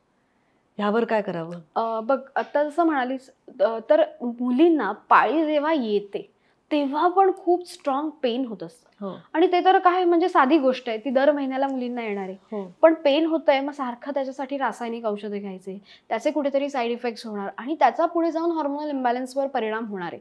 सो त्याच्यासाठी त्यांनी रेग्युलर कुठलंही औषध न घेता, पेन न होता ते नॅचरली येण्यासाठी पण त्यांनी हेल्प केली पाहिजे. जसं उसाचा रस आहे, तो उष्ण आहे, पाळी येण्यासाठी मदत करत असतो. सो आम्ही पेशंटना काय सांगतो की तुम्हाला डेट असेल तर 5 दिवस आधी एखादा उसाचा रस घ्या किंवा पपई घेणं म्हणतो आपण, की पपई खाल्ली तरी पाळी यायला हेल्प होत असते. सो त्या गोष्टी पण त्यांनी कुठेतरी आहारात घेणं गरजेच्या आहेत.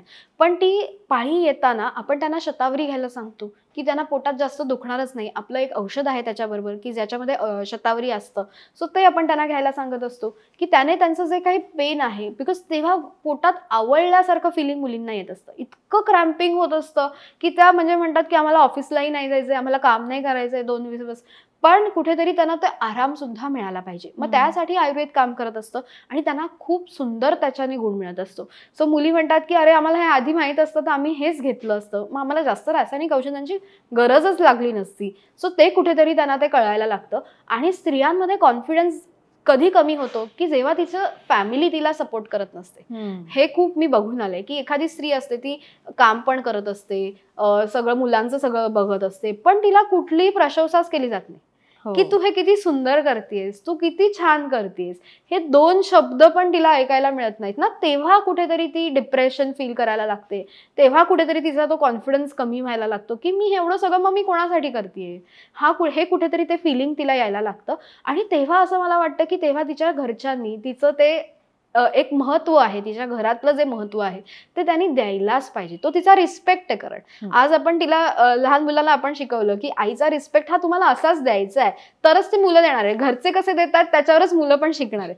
जो ते कुठेतरी मुलं बघत असतात, आपलं परिवार आपल्याशी कसं वागतंय, आईशी कसं वागताय, तसंच ती मुलं पण आईशी वागत असतात, सेम अगदी डिट्टो कॉपी करत असतात. सो तिथे कुठेतरी मला वाटतं की स्त्रियांचा कॉन्फिडन्स हा कधीच कमी नाही झाला पाहिजे, कारण काय त्या मल्टीटास्किंग करू शकतात, की जे मे बी बाकीच्यांना नाही जमणार ते करत असतात. सो त्यांनी कुठेही कॉन्फिडन्स लेवल, कुठलेही केस गळतायत म्हणून किंवा पिंपल्स येतात, अशीच एक केस माझ्याकडे आली होती. 12 वर्षाची मुलगी होती. ती म्हणाली की मॅडम ही आता कुठल्याच, तिची आई म्हणाली की कुठल्याच लग्नाला वगैरे ती येत नाही, कारण का कुठल्याही लग्नाला गेलं की हिला तोच प्रश्न विचारला जातो की अगं तुझ्या चेहऱ्यावर एवढे पिंपल्स आले, तू याच्यावर काहीच ट्रीटमेंट का नाही करत आहेस.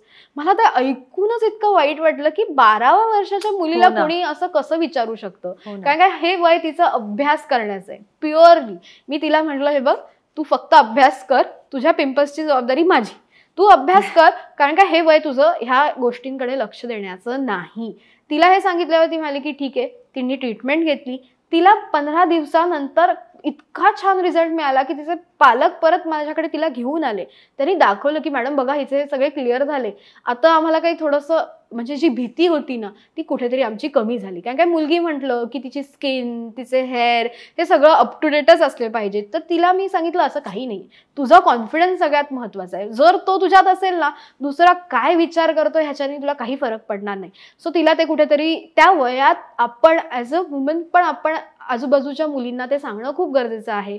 आपण एकमेकींना कुठेतरी सपोर्ट करणं गरजेचं आहे. बिंग अ डॉक्टर तर आपण करतोच, पण एक सखी म्हणून किंवा एखादी फ्रेंड म्हणून पण आपण एकमेकींना ती मदत करणं गरजेचं आहे.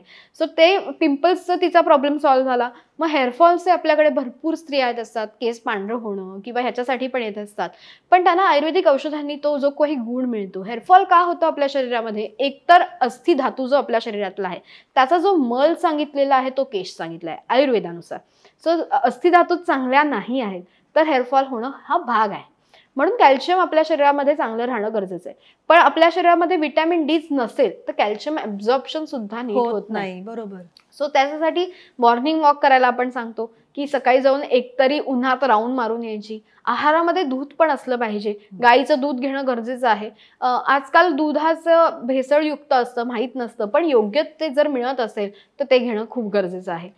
मी ह्याच प्रश्नाकडे मी येणार होते की बरेचदा आयुर्वेदामध्ये ना घरगुती उपाय सांगितले जातात. हो हो.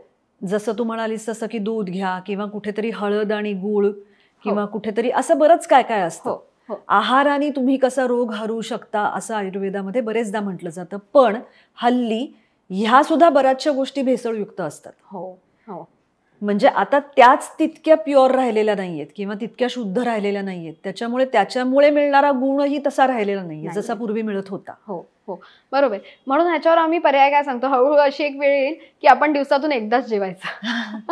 पण असंही म्हणतात ना, म्हणजे पुन्हा पुढचा प्रश्न हाच आहे माझा की तुम्ही जितकं कमी जेवाल तितके तुम्ही जास्त जगाल, असं आता हळूहळू म्हणायला लागले की तुमच्या आहारावर तुम्ही कंट्रोल केला. काय जेवढी भेसळ आहे ती आपल्या शरीरासाठी योग्यच नाहीये. मग ती आपण कुठे किती थांबवणार. आज मी एक पदार्थ अवॉइड करीन, दुसऱ्यांदा दुसरा अवॉइड करीन, पण त्याला लिमिटच नाहीये. हळूहळू एक वेळ अशी येईल जनरेशन्स मध्ये, आपल्या वेळेस नाही येणार पण नेक्स्ट जनरेशन मध्ये येईल की त्यांना एकदाच खावं लागेल, कारण काय एवढी भेसळ आज आहे. पण त्याच्यावर कुठेतरी आयुर्वेद काय म्हणतो, मग तुम्ही सात्विक आहार घ्या. सात्विक म्हणजे मनाचे 3 गुण सांगितलेले आहेत, सत्व, रज आणि तम. त्याप्रमाणे तुमचा आहार असला पाहिजे. म्हणून आपण म्हणतो ना की कांदा लसूण हे थोडं तामसिक येतं, सो ते अवॉइड करणं गरजेचं आहे. सत्व म्हणजे जे अगदी हलकं आहे, पचायला हलका आहार आहे आणि ते सेवन केल्यावर सात्विक आहे आणि तुम्हाला छान वाटेल, जड वाटणार नाही, असा तो आहार असला पाहिजे. सो त्यासाठी आपण आहारावर काम करत असतो. आपल्या ओपीडीला आलेल्या पेशंट्सना आपण सांगतो की आहारात काय बदल करणं गरजेचं आहे, की सकाळी प्रोटीन आहारात असणं गरजेचं आहे. आयुर्वेदात असं नाही म्हटले, पण मी जेवढं एक्सपिरियन्सने सांगू शकते की सकाळच्या आहारामध्ये प्रोटीन कुठेतरी असणं गरजेचं आहे. का तर तुमच्या शरीरात आपल्या नाश्त्यामध्ये काय असतं तर कार्बोहायड्रेट हे जास्त असतं, की जसं बघतो की पोहे, उपमा आणि ह्याच गोष्टी जास्त असतात. पण चहा घेतला जात असतो की ज्याच्यामध्ये अगदी दुधाचं प्रमाण हे खूप कमी असतं. म्हणून 1 ग्लास भर तरी दूध घेणं किंवा त्याच्याऐवजी मुगाचं कढण घेणं किंवा मुगाच्या डाळीचं सूप घेणं हे त्याबरोबर आपण कुठेतरी चालू करायला पाहिजे. कारण का हे चालू केल्यावर काय होणार आहे की आपल्या सकाळची पहिल्या आहारातली प्रोटीनची मात्रा पण भरून निघते. कारण काय आहाराची जी प्लेट आहे ती सगळं नीट असलं पाहिजे. थोड्याफार प्रमाणात सगळं म्हणजे कार्बोहायड्रेट्स, प्रोटीन्स, मिनरल्स प्रमाणात असलं पाहिजे. म्हणून मग आम्ही त्यांना काय सांगतो की सकाळी उठल्यावर तुम्ही मुगाचं वरण किंवा हे घ्यायचं. मग 11 वाजता एखादं फळ खायचं की जे फळ तुम्हाला गरजेचं आहे. केळं अवॉइड करायला सांगतो, पण त्याच्याऐवजी ऍपल, पेर, पपई, चिकू वगैरे हे फळ आपण 11 वाजता घेऊ शकतो. त्यानंतर तेव्हाच एखादं गरम पाण्याचा कप पण म्हणजे गरम पाणी पण घ्यायचं. का तर सकाळच्या नाश्त्यानंतर जे काही तयार झालेले टॉक्झिन्स आहेत ते आपल्या शरीरातून बाहेर पडण्यासाठी हे गरम पाणी काम करणार आहे. सो तेव्हा आपण सांगतो की त्यांना आपण सांगतो की गरम पाणी प्यायचं. त्यानंतर 1 वाजताचं जे जेवण आहे त्याच्यामध्ये सॅलड्स पासून पहिले चालू करायचं. म्हणजे सॅलड्स म्हणजे आयुर्वेद काय म्हणतो की तुम्ही कच्ची सॅलड्स जी आहेत ती कमी खायला पाहिजे. अच्छा. त्याच्याऐवजी आपल्याकडे कसं असतं की कोशिंबीर आहे, तर कोशिंबीरीला नेहमी फोडणी देऊनच आपण ती कोशिंबीर तयार करतो. त्याच्यावर तो अग्निसंस्कार केला जातो, त्यामुळे त्याच्यात कुठलेही बॅक्टेरिया जरी प्रेझेंट असतील तरी ते मरतात आणि त्यामुळे आपल्याला कुठलाही त्याचा त्रास होत नाही. हे म्हणजे हे वेगळं आहे हा, कारण हल्ली बरेच ठिकाणी सगळीकडे परत त्याच्यात तेलाचा वापर नको. अच्छा, नाही पण हे खूप महत्वाचं आहे. त्याच्यामध्ये स्निग्धता येते. सो आपलं इंटेस्टाईन्स मध्ये जो वात वाढलेला आहे तो कमी करण्यासाठी कुठेतरी तेल आणि तूप हे खूप महत्वाचे आहेत. आपण त्याला अवॉइड नाही करू शकत, पण त्याची मात्रा जी आहे ती योग्य प्रमाणात घेणं गरजेचं आहे. तुमच्या शरीरात किती मात्रा जाते हे त्याच्यावर डिपेंडंट आहे. सो जेवणामध्ये आपण त्यांना सांगतो की एखादी ज्वारीची भाकरी किंवा नाचणीची भाकरी, त्याच्याबरोबर कोशिंबीर, डाळ जाणं गरजेचे आहे आणि एखादी चांगली भाजी, हे तुमचा सकस आहार होत असतो. एखादं लोणी पण तुम्ही त्याच्याबरोबर घेऊ शकता भाकरी बरोबर, तो हा तुमचा आहार झाला. त्याच्यानंतर 3 ते 5 ह्या वेळामध्ये आपण त्यांना सांगतो की एखादा मखाना खायलाच पाहिजे. मखाना खाल्ल्यामुळे काय होणार आहे, तुम्हाला कॅल्शियम पण मिळणार आहे किंवा तुम्हाला विटॅमिन्स, मिनरल्स हे सगळं मिळायला कुठेतरी हेल्प होणार आहे आणि तुमची ऍसिडिटी सुद्धा त्या मखानाने कमी होणार आहे. म्हणजे आजकाल पहिला प्रॉब्लेम काय असतो पेशंट्समध्ये की ऍसिडिटीचा त्यांना खूप जास्त त्रास होत असतो. बर्निंग, हार्ट बर्न होत असतं, चेस्ट बर्न होत असतं किंवा त्यांना ऍसिडिटी इतकी असते की रात्री झोपलं की सगळं वरवर यायला लागलेलं असतं, डोकं दुखणं आणि वॉमिटिंग झाल्याशिवाय त्यांचं डोकं दुखणं काही थांबत नसतं. असे हे प्रॉब्लेम्स त्यांचे असतात. तर त्यांना सांगतो की तुम्ही मखाना हा खाल्लाच पाहिजेत. 3 ते 5 वेळाची जी वेळ आहे त्यावेळी तुम्ही मखाना खाल्ला पाहिजे. आणि त्याच्यानंतर आपण त्यांना सांगतो की जेव्हा 6 ते 7 किंवा मॅक्झिमम 8 या वेळापर्यंत तुमचं जेवण झालं पाहिजे. मग तेव्हा तुम्ही एखाद दिवस खिचडी खाल्ली, 2 दिवस हलकं खायचं की खिचडी खाल्ली, दुसऱ्या दिवशी वरण भात खाल्ला आणि त्याच्यानंतर मग परत तुम्ही भाकरी आणि जे काही दुपारी जेवण जसं जेवलाय तसंच तुम्ही घेतलं तरी चालेल. पण 2 दिवस थोडं आपल्या पोटाला आराम द्यायचा. मग ते सॅटर्डे संडेज असतील तर बेटर आहे, बिकॉज त्या दिवशी तुम्ही वर्किंग नसता तुम्हाला. तेव्हा पण आजकाल तिकडेच बिघाड व्हायला लागलाय की तेव्हाच आपण बाहेर जातो, हॉटेलिंग व्हायला लागतं आणि मग बाहेरचं खाण्याची एकदा सवय लागली की मग हळूहळू अरे सॅटर्डे आहे ना, चीट डे आहे, चला बाहेर जाऊयात, ते कुठेतरी व्हायला लागतं. तिथे कुठेतरी आपण त्यांना सांगतो की ते जेवढं अवॉइड करता येईल तेवढं अवॉइड करा. असं अगदी पूर्णपणे अवॉइड तर होणार नाहीये. महिन्यातून 1 ते 2 वेळा तुम्ही जरूर करा, पण त्याच्याहून ते जास्त नका करू. सो हे आपण त्यांना आहारातले काही चेंजेस सांगतो. त्याचबरोबर त्यांना आपण पेशंटना काय सांगत असतो की आहार झाला, मग दिनचर्येमध्ये तुम्ही बाकीचं काय करताय. रात्री झोपताना आपण त्यांना सांगतो की पायाच्या तळव्यांना साजूक तूप लावून काशाच्या वाटीने छान घासून काढा. मग तुम्हाला कितीही स्ट्रेस असू दे, तो स्ट्रेस कमी व्हायला तुम्हाला मदत होणार आहे. आणि तुमची जी एनर्जी आहे, निगेटिव्ह एनर्जी असेल तुमच्या शरीरामध्ये आलेली, तरी तीही जाण्यासाठी तुम्हाला हेल्प होणार आहे. सो नेक्स्ट मॉर्निंग ही तुमची लगेच छान फ्रेश आणि पॉझिटिव्ह असणार आहे. सो हे केल्यावर त्यांना कुठेतरी तो फरक दिसायला लागतो. तर आयुर्वेदात ह्याला पादाभ्यंग असं म्हणतात आणि ते करणं गरजेचं असतं. लहान मुलांना आपण सांगतो की बेंबीत तेल घालणं, हेही नाभी पुरण आपण त्याला असं म्हणतो, तेही करणं गरजेचं असतं. कारण का त्याच्यामध्ये वात खूप जास्त प्रमाणात होताना दिसत असतात. गॅसेसचा प्रॉब्लेम लहान मुलांना होताना दिसत असतो. तेव्हा आपण त्यांना थोडंसं हिंग आपण खोबरेल तेलात मिक्स करून त्यांना पोटाला लावायला सांगत असतो. जो काही गॅस साठला आहे शरीरामध्ये तो बाहेर जाण्यासाठी त्यांनी हेल्प होत असते. असे अनेक वेगवेगळे उपाय असतात आयुर्वेदामध्ये. पण हे करताना कुठेतरी ते इतके सोपे वाटायला लागतात की मग ते रोजच्या रोज केले तरी त्यांना वाटतं की अरे आयुर्वेद म्हणजे हाच होता का, हाच आयुर्वेद आहे. पण तो नीट योग्य तो प्रमाणात पण कळणं गरजेचं असतं. रुचा, मला एक सांग की पुन्हा एकदा एक असा समज आहे किंवा असा आरोप आहे की आयुर्वेदिक औषधं महाग असतात. ओके. कारण त्याच्यामध्ये सगळ्यात असं नाही मला सांगता येणार, पण ते सुवर्ण भस्म वगैरे गोष्टी असतात. हो हो हो. थोडक्यात ती महाग असतात जास्त असं म्हटलं जातं. बरोबर. आणि म्हणून सुद्धा ती सातत्याने घेण्याचं लोक टाळतात. बरोबर बरोबर. कारण अक्रॉस द काउंटर जी रासायनिक औषधं मिळतात ती स्वस्त असतात. हो हो हो. तर ह्यावर काय पर्याय असू शकतो?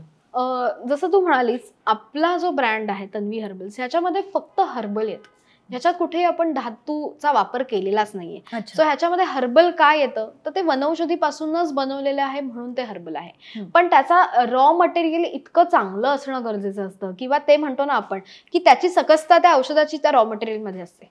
सो ते खूप चांगलं असणं गरजेचं आहे. आणि त्यामुळे आपल्या औषधांमध्ये कुठेही भस्म किंवा धातू वापरलेलेच नसतात, त्यामुळे त्याचे कुठलेही साईड इफेक्ट्स नसतात. म्हणून आपण ते वापरताना ते इझिली वापरू शकतो. ओव्हर द काउंटर जसे आपण म्हणतो की त्याच्यामध्ये जर धातूची शुद्धी नीट नसेल झाली तर त्याचा त्रास होऊ शकतो. पण आपल्या औषधांमध्ये धातूच वापरले जात नाहीत, त्यामुळे त्याचा कुठलाही साईड इफेक्ट नसतो. आणि रेट बघायला गेलं तर आपले असे महाग औषधं आपली नसतात. सो त्याच्यामध्येही आपण का तर ती बाकीच्या नाही घेता आली पाहिजे, सगळ्यांना घेता आली पाहिजे. प्लस त्याची क्वालिटी ही तेवढीच चांगली राहिली पाहिजे, कारण काय औषधाची सकसता ही त्या रॉ मटेरियलवर असते. जर रॉ मटेरियलचे रेट चेंजेस झाले तर त्या औषधांच्या रेट्समध्ये कुठेतरी फरक पडत असतो. पण तरीही आपल्या औषधांमध्ये तशी खूप महाग आहेत असं नसतं. आणि ती आयुर्वेदिक असल्यामुळे इझी टू घेता पण आली पाहिजेत पेशंट्सना, अशाच रेंजमध्ये ती असतात. एक आता मला असा प्रश्न पडतो आहे, तू जे बोलतेस त्याच्यावरनं, की आता बहुतेक वेळा कसं होतं की पेशंटला एकदा आपण डॉक्टरकडे जाऊन आलो, एकदा आपण त्यांच्याकडनं कन्सल्ट करून त्यांच्याकडनं औषध घेतलं, वर्षानुवर्ष तो त्रास परत परत जरी होत असेल तरी आपण तेच औषध घेतो. म्हणजे आता ऍसिडिटीचा ज्यांना मुळात त्रास असतो त्यांना एकदा डॉक्टरनी सांगितलं की तुम्ही हे औषध घ्या, की त्याच्या पुढे 4, 5, 7, 8 वर्ष त्या माणसाच्या डोक्यात ते बसलेलं असतं. ऍसिडिटी झाली की तो ते औषध घेतो आणि तेवढ्यापुरतं त्याला बरं वाटतं. पण आयुर्वेदिक औषध घेण्यासाठी जेव्हा दरवेळेला आपल्याला त्या वैद्याकडे जावं लागतं तेव्हा मग पेशंट्सनी काय करायचं? म्हणजे आता परदेशी गेलेले लोक असतात ज्यांना काही तेवढ्यासाठी परत दरवेळेला त्या वैद्याकडे येणं शक्य नसतं. मग त्यांनी काय करायचं अशा वेळी? म्हणजे माझा मुद्दा असा आहे की असं जर मी तुला सांगितलं उद्या की डॉक्टर तुम्ही मला गेल्या वेळेला ही आयुर्वेदिक औषधं दिली होती आणि आता मला असं असं होतंय, तर मी तीच कंटिन्यू करू का? ओके, सांगायचं झालं तर माझा असाच एक पेशंट होता, तो USA मध्ये होता. सो त्याला एक माझं रील होतं, लायपोमावरचं एक रील होतं. सो त्यांनी ते बघितलेलं आणि त्यांनी मला फोन केला की मॅडम मला कन्सल्टेशन हवं आहे. तो USA वरनं होता पेशंट. सो त्याला म्हटलं ठीक आहे ना, आपण कन्सल्ट करूयात. ऑनलाईन कन्सल्टेशन आपलं असतं. त्यांनी अपॉइंटमेंट घेतली माझी आणि त्याप्रमाणे मी त्याला कन्सल्ट केलं. तर तो म्हणाला की मला लायपोमा गेली 10 वर्षांपासून आहे आणि मी 8 वर्ष झाले त्याच्यासाठी ट्रीटमेंट घेतोय. ॲलोपॅथिक, आयुर्वेदिक सुद्धा घेतलेली आहे, पण मला या 8 वर्षात त्याच्यात काहीच फरक दिसला नाही. सो तुम्ही मला काही वेगळं देऊ शकाल का? सो मी त्याला म्हटलं की ठीक आहे, बघ आपली ही ट्रीटमेंट आहे, तू ही चालू कर. तुला औषधं पोचवणं हे काम आमचं आहे, ते तुला योग्य ते वेळेत मिळेल. पुढच्या 5 दिवसात तुला औषध मिळेल. तू मला परत फॉलोअप नंतर द्यायचास, 1 महिन्यानंतर तू मला फॉलोअप दे. त्यांनी ती औषधं मागवली ऑनलाईन, आपलं जे कन्सल्टेशन असतं त्याच्यावरनं.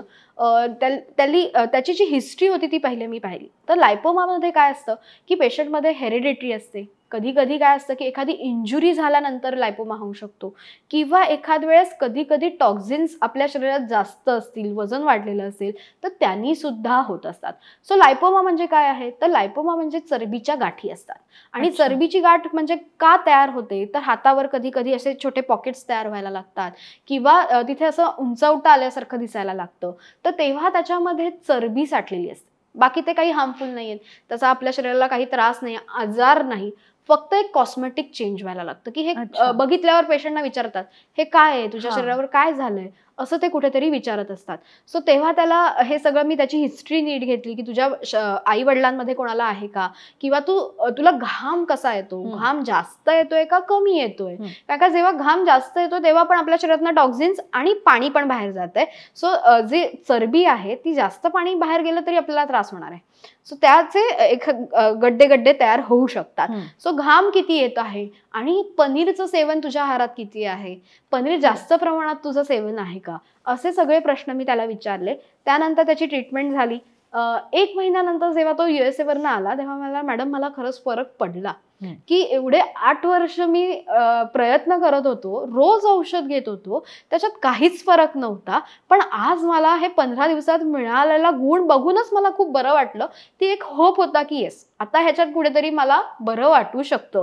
आणि पुढच्या 3 महिन्याचं तो औषध घेऊन गेला. म्हणजे माझी पुण्याला ओपीडी असते, सकाळी 11ला जी चालू होते, 11 वाजता जी ओपीडी चालू होते, संध्याकाळी 7 वाजेपर्यंत चालू असते आणि नो लंच ब्रेक, काहीही नसतं. पूर्ण वेळ आपण पेशंट बघत असतो. बापरे, अगं तुलाच स्ट्रेसची औषधं घेण्याची वेळ येईल. म्हणजे माझा स्टाफ मला खरंच असं सांगतो की मॅडम तुम्ही डॉक्टर आहात, बाकीच्यांना सांगताना तुम्ही सांगता पण स्वतः मागता. पण तेव्हा ना ते काहीतरी वेगळं असतं, कारण का पेशंट्स हे आपल्याकडे खूप आशेने आलेले असतात, विश्वासाने आलेले असतात आणि त्यांना मी तो वेळ देणं ही मला माझं कर्तव्य वाटतं. की मग मला बाकीच्या गोष्टी नाही दिसत, मग तेव्हा मला फक्त तेवढंच दिसतं की मला काम करायचंय. मग सगळं झाल्यावर आम्ही जेवतो वगैरे किंवा दुपारी छोटं स्नॅक वगैरे असतं. पण हे एवढी ओपीडी मोठी तेव्हा चालते आणि तेव्हा तो पेशंट एका ओळखीच्यांना पण घेऊन आला, पुढे USA ते 1 वर्षाचं औषध घेऊन गेले. सो असे जे अनुभव मिळायला लागले, कारण का लायपोमासाठी पेशंट जेव्हा माझ्याकडे आले ते म्हणाले की मॅडम आम्हाला डॉक्टरांनी सांगितलं ह्याच्यावर काही औषधच नाही, तुम्हाला ह्याच्यासाठी सर्जरीच करावी लागेल. मग तेव्हा त्यांना सांगताना समजवावं लागतं की नाही, औषधाने पण ह्याला फरक पडेल, तुम्हाला जोपर्यंत लायपोमा आहे तोपर्यंत हे औषध घ्यावं लागेल.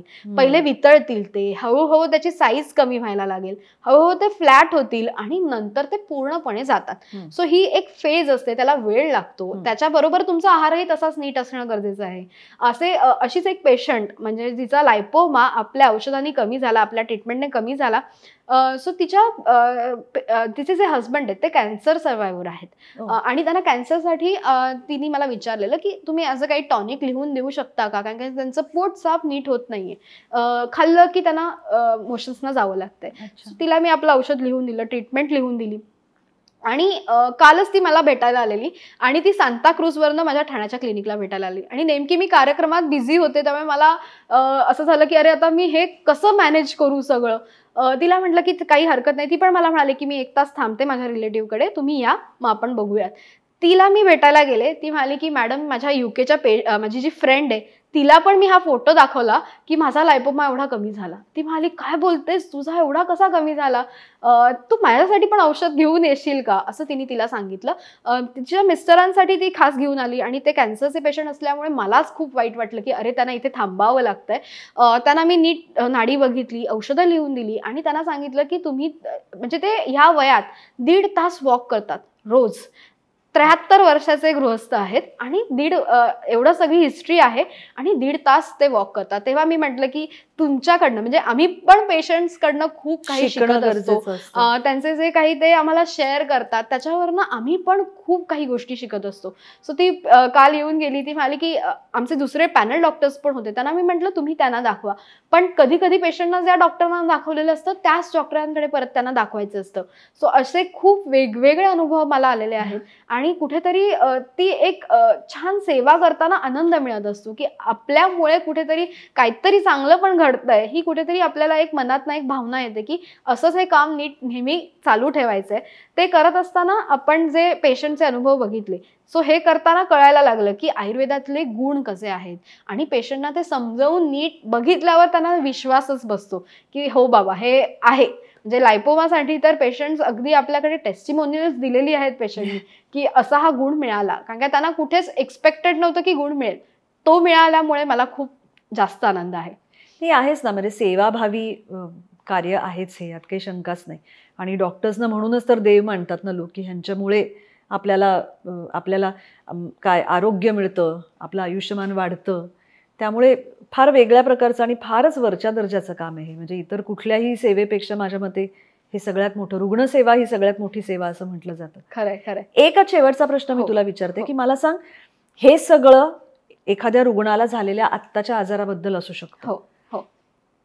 जे कंजेनायटल प्रॉब्लेम्स असतात म्हणजे जन्मापासूनचे असतात ते, किंवा जेनेटिक असतात ते, म्हणजे अनुवंशिक असतात ते, तर ते पुन्हा एकदा म्हणजे समजा आई वडिलांमुळे झालेला डायबिटीस असेल किंवा एखाद्याला लहानपण जन्माला आल्यापासूनचे जे काही आजार असतात ते, कुणाच्या हृदयाची झडप उलटी असते, अशा अनेक गोष्टी असतात. त्यांच्यावर आयुर्वेदाकडे आणि तुझ्याकडे काही उपाय असतात? कसं असतं, जेनेटिकल चेंजेस जिथे असतात ना तिथे कुठेतरी आपल्याला एक सीमा असतात की त्या आपण पार नाही करू शकत. कारण काय कसं असतं की टाईप 1 डायबिटीस ह्याच्यामध्ये पॅनक्रियाजच नीट काम करत नसतील तर त्याला आपल्याला इन्सुलिन हे द्यावंच लागतं. सो तिथे आपण काय म्हणतो की तुम्ही तेही घ्यायचंच आहे, पण त्याच्याबरोबर आयुर्वेद हा साईड बाय साईड घ्यायचा आहे. कारण का अशा गोष्टींमध्ये आपण लगेच ट्रीटमेंट करताना प्रत्येक गोष्ट स्ट्रीट होईल असं पण नाहीये, पण तेव्हा आपल्याला ते समजणं गरजेचं आहे. ॲज अ डॉक्टर किंवा आम्ही त्यांना ते नीट समजवतो की तुम्ही हेही घ्यायचंय, ह्याच्याबरोबर आयुर्वेदिक औषधं तुम्हाला बरोबर घ्यायची आहेत. सो तेव्हा त्यांना ते समजतं की हे मला ॲज अ सपोर्ट म्हणून दिला गेलेला आहे. कारण का हे आजार बरे न होणारे असतात. सो ते आजार बरे न होणारे असल्यामुळे आपण त्यांना इम्प्रूव्ह कसं करू शकतो की त्यांच्यामध्ये छोट्या छोट्या गोष्टी आहेत, क्वालिटी ऑफ लाईफ सुधारणं हे आपण करू शकतो त्याच्यामध्ये. आणि अनेक पेशंट्समध्ये आपण ते बघून येतो की अनुवंशिक असतात, त्याच्यात आपण जास्त चेंजेस करणं किंवा हे न होता त्यांच्या जी काही लाईफस्टाईल आहे किंवा इम्प्रूव्ह होणं हे आयुर्वेदामुळे घडत असतं. की आपण त्याच्यामध्ये बघतो लहान मुलांमध्ये आहे किंवा मोठ्यांमध्ये आहे. आता जसं झडपेचं त्यांना ऑपरेशन करणं भाग असतं तेव्हा ते केलंच पाहिजे असं आपण म्हणून नाही चालणार की नका करू, पण तेव्हा ते करणं गरजेचं आहे. पण टाईप 1 डायबिटीससाठी आपण त्यांना हेल्प करू शकतो की तेव्हा त्यांना आपण काय सांगतो की आपलं जे औषध आहे ते तुम्ही त्याच्याबरोबर घ्यायचं. तुमचं जे औषध चालू आहे त्याच्याबरोबर हे औषध घेणं गरजेचं आहे. सो हे कुठेतरी आपण त्यांना नीट समजावून सांगत असतो. पण काही आता जसं ADHD आहे किंवा हे हळूहळू होणारे आजार आहे. ADHD म्हणजे अटेन्शन डेफिसिट, जो काही आजार आहे लहान मुलांना बरेचदा एकाग्रता होत नाही. हो. सो तो कुठेतरी हळूहळू डेव्हलप होणारा आजार आता दिसायला लागलेला आहे. मोबाईलचा जास्त यूज होणं किंवा त्यामुळे पण स्क्रीन जास्त वेळ बघणं, ह्यामुळे म्हणजे आताच्या जनरेशनचे प्रॉब्लेम्स अजून वेगळे असतील. आधीच्या जनरेशनचे मोबाईल नसतानाचे किंवा थोडाफार प्रमाणात यूज होता तेव्हाचे प्रॉब्लेम्स वेगळे होते आणि नेक्स्ट जनरेशन येईल त्याचे अजून वेगवेगळे प्रॉब्लेम्स असतील. सो त्याच्यासाठी आधीपासून तयारी आयुर्वेदाला करावून ठेवावी लागणार आहे की त्यांना काय काय होऊ शकतं, त्यांना आपण त्याच्यातनं कसं बाहेर काढू शकतो, ह्याच्यावर कुठेतरी आता आपण रिसर्च करतोय की त्यांना त्यातनं आपण तेव्हा हे त्रास नाही झाले पाहिजे. सो त्याच्यासाठी आयुर्वेदात आपण काम करत आहोत. आणि हे करताना कुठेतरी आपल्याला दिसायला लागतं की नाडी परीक्षणाचं पण महत्व आपण त्यांना पटवून देतो की तुमची नाडी, हळूहळू माझ्याकडे येणाऱ्या पेशंटना स्वतःची नाडी पण बघायला जमायला लागतं. कारण का तेव्हा त्यांना आम्ही शिकवतो की तुमची नाडी कशी बघायची, तुमच्या शरीरात जेव्हा स्ट्रेस आलेला असतो तेव्हा तुमची नाडी कशी आहे ते बघा, किंवा तुम्ही हॅप्पी आहात तेव्हा तुमची नाडी कशी आहे बघा. दोन्हीतला फरक काय आहे तो तुम्ही 4-5 वेळा बघितल्यावर तुम्हाला लगेच कळेल. सो तेव्हा तुमच्या शरीरात कुठले बदल घडतायत, तुमच्या नाडीत कुठले बदल घडतायत हे तुम्ही स्वतःचे स्वतः पण बघू शकता. सो हे कुठेतरी आपण त्यांना गायडन्स देत असतो. त्याचबरोबर आपलं जे काही औषधांचं आहे तर त्यांचे कसे घेणं गरजेचे आहेत, औषधं कशी घ्यायची याचाही गायडन्स आपण त्यांना देत असतो. म्हणजे थोडक्यात प्राचीन शास्त्र जे हे आपल्याकडे आहे ते आता तेही काळानुसार बदलतंय. त्याच्यामध्ये काळानुरूप बदल होत जात आहेत आणि ते तुझ्यासारखे वैद्य ते करतायत. नक्कीच नक्कीच. थँक्यू रुचा, तू आलीस आणि तू आयुर्वेदाबद्दल आणि मुख्यत्वाने बायकांना त्याचा कसा आपण उपयोग करून घेऊ शकतो याच्याबद्दल तू इतकं सविस्तर बोललीस, याबद्दल तुझे मनापासून आभार. आपण असंच पुन्हा एकदा कधीतरी लवकरच भेटूया. नक्कीच, मला पण खूप मजा आली हा संवाद साधताना. कारण काय, वुमन की बात ह्याबद्दल बोलायचं झालं तर मीही हा कार्यक्रम बघते आणि मला खूप आवडतो. कारण काय ह्याच्यामध्ये खूप स्त्रिया वेगवेगळ्या आल्या, त्यांचे अनुभव मला बघायला मिळाले आणि त्यांच्याकडनं आम्ही पण खूप शिकलो की एखाद्या स्त्रीने कसं असावं. तिने आपल्याला रिप्रेझेंट, जसं तू म्हणाली की स्त्रियांना छान दिसावं लागतं किंवा त्यांना सगळी स्वतःची काळजी घ्यावीच लागते आणि हे करताना कुठेतरी आपल्यासारख्या अनेक स्त्रिया आहेत हे बघायला नक्की मिळालं. धन्यवाद.